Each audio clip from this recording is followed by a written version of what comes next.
అంటే మీ కుటుంబ సమస్యలు మీరు ఎక్కడ మాట్లాడుతున్నారు? కుటుంబ సమస్యలు వచ్చేస్తున్నారు. జగన్మోహన్ రెడ్డి గారి గురించి, చెల్లి గురించి, తల్లి గురించి, బాబాయ్ గురించి ఇవన్నీ మాట్లాడుతున్నారు. మరి లోకేష్కు బాబాయ్ ఉన్నాడు తెలుసుగా, ఎక్కడున్నాడు? ఏం చేశారు మీ బాబాయ్ని? మీరు మీ తమ్ముడిని, అరే మీ పార్టీని సస్పెండ్ చేసావు స్వామి, నువ్వు మర్చిపోయావా? మీ పార్టీని సస్పెండ్ చేశావు. చివరికి పాపం ఆయనకి మెంటల్గా బాగోకపోతే సంఖ్యలు లేచి లోపల పెట్టినటువంటి సందర్భాలు. నువ్వు ఇవాళ కుటుంబ వ్యవస్థ గురించి, కుటుంబం గురించి నువ్వు మాట్లాడుతున్నావు.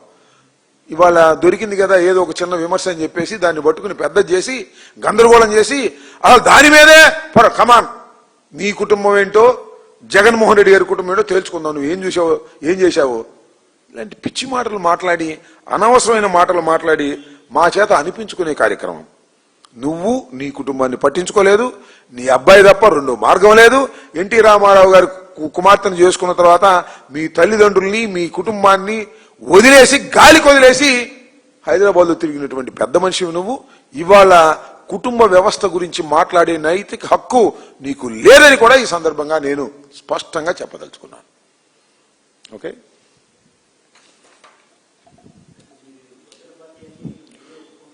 మేము గొడవల పార్టీ, పరశురాముడు గొడవలని చెప్పాము ఆయన చెబుతుంటే. మాది గొడవల పార్టీ, ఆయన తడిగొడల పార్టీ. గొంతు కోసేస్తాడు. అసలు చంద్రబాబు నాయుడు గారు ఎవరి గొంతైనా కోస్తే పోస్ట్ మార్టంలో కూడా రిపోర్ట్ దొరకదు. డాక్టర్లు ఎంత వెదికి పోస్ట్ మార్టం చేసినా అంత బ్రహ్మాండంగా తడిగుడ్డలతో గొంతులు కోసేటటువంటి స్వభావం కలిగినటువంటి నారా చంద్రబాబు నాయుడు గారు మాది గొడవల పార్టీ, మాది రౌడీల పార్టీ. ఇవులే రౌడీలు, ఇవులు రౌడీలు. మనం చూశారుగా మీరు, మా కార్లు బాగా కొట్టారు, మా ఇంటి మీద దాడి చేశారు. ఎక్కడ పెడితే అక్కడ పోలీస్ స్టేషన్ మీద దాడి చేస్తున్నారు. ఇప్పుడు ముద్దాయిని వదిలించండి, మాకు అప్పచెప్పడం ముద్దాయిని, ఆ సంగతి తెలుస్తా ఉంటున్నారు. ఎవరిదా రౌడీ పార్టీ? ఎవరు రౌడీ పార్టీ అని అడుగుతా ఉన్నా చంద్రబాబు నాయుడు గారు. లాకప్లో చచ్చిపోతున్నారు, అదేమంటే రౌడీలు అంటారు వాళ్ళని. ఎవరిది గొడవల పార్టీ? ఎవరు దౌర్జన్యాల పార్టీ? మీది దౌర్జన్యాల పార్టీ, మీరు దౌర్జన్యకారులు. కాకపోతే మెత్తగా ఉపన్యాసాలు చెప్పేటటువంటి కార్యక్రమంలో నిమగ్నమై ఉన్నారు తప్ప మీ అంత దుర్మార్గమైనటువంటి రాజకీయాలు, మీ అంత దారుణమైన హత్యలు చేసే రాజకీయాలు చెప్పాలంటే బోలెను ఉన్నాయి. వాళ్ళు చేసిన హత్యలు, నారా చంద్రబాబు నాయుడు గారు రహస్యంగా చేయించిన హత్యల గురించి బోల్డ్ చెప్పొచ్చు. ఇప్పుడు టైం లేదు, అది వేరే విషయం. ఇలా చంద్రబాబు నాయుడు గారికి ఇప్పటికైనా అయ్యా బాబు గారు కాస్త బుద్ధి తెచ్చుకోండి అయ్యా. ఈ 2 సంవత్సరాలు ఏం చేసావో చెప్పబోయా. జగన్మోహన్ రెడ్డి గారి మీద, వైఎస్ఆర్ కాంగ్రెస్ పార్టీ మీద బురద చల్లడానికి మీరు ప్రయత్నం చేసినా ఏం ఉండదు. మొత్తం గోల్మాల అయిపోయింది, మీ పార్టీ మొత్తం గోల్మాల అయిపోయింది. ఎవ్వరూ మీ పార్టీని మెచ్చుకునే పరిస్థితి లేరు. మీరు ఇచ్చినటువంటి వాగ్దానాలన్నింటినీ కూడా మీరు తొంగలో దొక్కారు. అదేమంటే లడ్డూలో కల్తీ, గొడ్డల పార్టీ, జగన్మోహన్ రెడ్డి గారు, తల్లి చెల్లి, ఇలాంటి సొల్లు కబుర్లు అన్నీ చెప్తున్నారు. రాజకీయం మాట్లాడమంటే రాజకీయం మాట్లాడరు. అలా మీ కుటుంబం గురించి మీరు మళ్ళా మాట్లాడితే మీ కుటుంబం గురించి చాలా మాట్లాడతాం, గుర్తుపెట్టుకోమని కూడా ఈ సందర్భంగా చెప్పదలుచుకున్నా. చాలా మాట్లాడతాం మీ కుటుంబం గురించి, మీరు చేసినటువంటి, మీ కుటుంబంలో మీరు చేసినటువంటి దుర్మార్గాల గురించి రోజు ఎండగట్టేటటువంటి పరిస్థితికి వస్తుంది, గుర్తుపెట్టుకోండి. రాజకీయాలు వదిలేసి కుటుంబాలు నాకు అర్థం కాలేదు. అది నీ అంత దుర్మార్గుడు ఏమైనా ఉన్నారా? ఎవరిని మోసం చేసావు నువ్వు? మీ మామను మోసం చేసావు. హరికృష్ణ మీ బామ్మదయ్యా, ఏం చేశావు? మోసం చేయలే. వెంకటేశ్వరరావు పుస్తకం చదవండి, వెంకటేశ్వరరావు గారు రాశాడు, ఒక చరిత్ర 100 నిజాలు అని అనుకుంటా, బహుశా నాకు గుర్తున్న వరకు. వెంకటేశ్వరరావు గారు తోడేళ్లుడు, ఈయనకన్నా పెద్ద ఆయన. ఎన్టీ రామారావు గారు పార్టీ పెట్టినప్పుడు ఆయనంటే ఉన్నటువంటి వ్యక్తి వెంకటేశ్వరరావు గారు. కానీ ఈయన అక్కర్లేడు, ఇందిరాగాంధీ గారి దగ్గర ఉన్నాడు. నాకు అవకాశం ఇస్తే ఇందిరాగాంధీ గారు మా మామ మీద పోటీ చేస్తాడు. నీ అంత నీచమైన నైతిక విలువలు లేనటువంటి వ్యక్తి ఈ భారతదేశ రాజకీయాల్లో ఎవరు లేరు లేరు లేరు. ఇది వాస్తవం.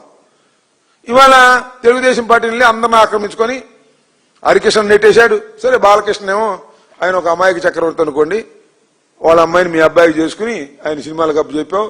వెంకటేశ్వర పక్కన నెట్టేశావు. కుటుంబంలో అందరినీ నెట్టేసి నీ కుటుంబాన్ని, నీ కుటుంబం అంటే ఎవరు? నువ్వు మీ అబ్బాయి, కడవలు ఎవరు కుటుంబం కాదు. మీ తమ్ముడు కుటుంబం కాదు, మీ చెల్లెలు కుటుంబం కాదు, మీ చెల్లెలు కొడుకుల కుటుంబాలు కాదు, మీ తమ్ముడు కుటుంబం కాదు. మీ తమ్ముడు కుటుంబం వాళ్ళు ఎప్పుడైనా చూసావా? ఎప్పుడైనా పిలిచావా? ముఖ్యమంత్రిగా ఉన్నావు కదా ఎన్నిసార్లు. మొన్న పెద్ద ఇల్లు కట్టడానికి ఫౌండేషన్ వేసావు కదా, మీ చెల్లెల్ని పిలిచావంటే ఏమయ్యా లోకేష్, మీ మేనత్తను పిలిచారా? భోజనం పెట్టావా? స్వీట్ ఇచ్చావా? చీరలు పెట్టావా? మీ మామూలు పిలిచావా? మీరు, మీ నాన్న, మీ అమ్మ అంతవరకే. ఇక మీరు మా గురించి మాట్లాడతారు, జగన్మోహన్ రెడ్డి గారి గురించి.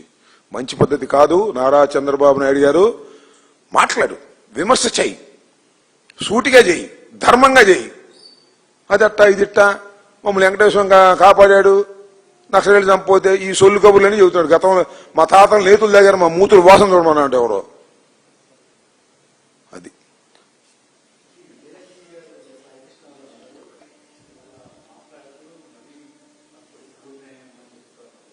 విజయలక్ష్మి గారి, సాయికృష్ణ తల్లి విజయలక్ష్మి గారు ఇవాళ మెజిస్ట్రియల్ విచారణకు వెళ్లి బయటకు వచ్చిన తర్వాత మాట్లాడారు. ఏంటి దానిలో మాట్లాడే విషయాలు?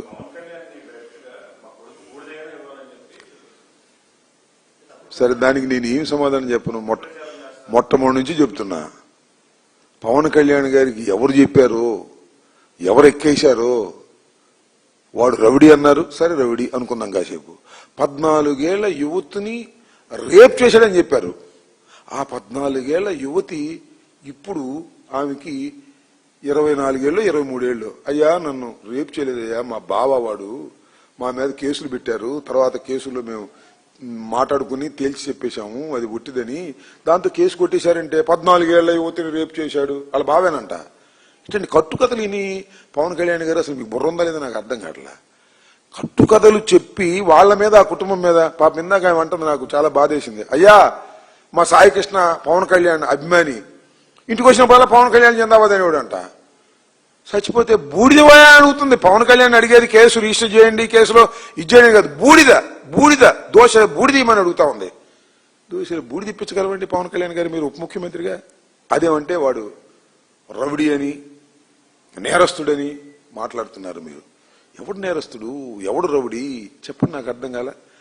పోలీస్ స్టేషన్లో నిండు ప్రాణాలు పనిగొంటే దాన్ని మీ రకంగా మాట్లాడుతున్నారు. వక్రీకరించి ఇవాళ ప్రభుత్వం చేస్తున్నటువంటి అరాచకాన్ని, ఇవాళ ఈ కేసుని మాఫీ చేయాలనేటువంటి ప్రయత్నాన్ని, చివరికి నేను చెప్తున్నా, సాయికృష్ణ తల్లి కూడా మమ్మల్ని చంపేస్తారేమో అనేటువంటి భయాన్ని ఇవాళ వ్యక్తం చేసిందంటే ఈ ప్రభుత్వం ఏం చేస్తుందని అడుగుతా ఉన్నా. అంతేకాదు, దీనిలో నేరస్తుడని అరెస్ట్ అయినటువంటి సిఐ నాగరాజు కూడా నన్ను నేరం ఒప్పించి, నన్ను కొట్టి నేరం ఒప్పించాలని ప్రయత్నం చేస్తున్నారు, నన్ను చంపేసే ప్రమాదం ఉంది అని అన్నాడంటే ఏంటి దాని ఉద్దేశం?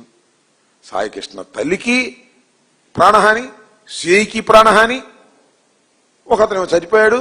అదేమంటే గౌరవనీయ నారా చంద్రబాబు నాయుడు గారు తల్లిని చూడలేదు, చెల్లిని చూడలేదు, తమ్ముడిని చూడలేదు, తమ్ముడు కొడుకుని చూడలేదు. ఆయన అంటాడు, విన్నారుగా, సిఐ కాపే,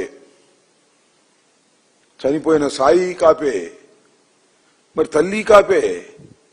వీళ్ళందరూ లేపేస్తారా? నాకు అర్థం కాలే. అట్టాగే ఉంది వాతావరణం.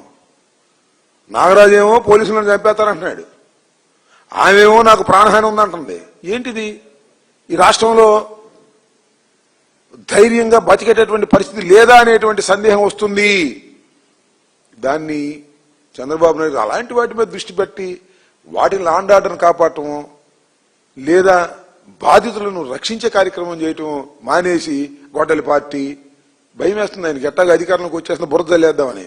జగన్మోహన్ రెడ్డి దుర్మార్గుడు, నువ్వు చెబితే నమ్ముతావు. జగన్మోహన్ రెడ్డి దుర్మార్గుడు అండి. 5 సంవత్సరాలు పరిపాలించినటువంటి రాజకీయ పక్షం మాది.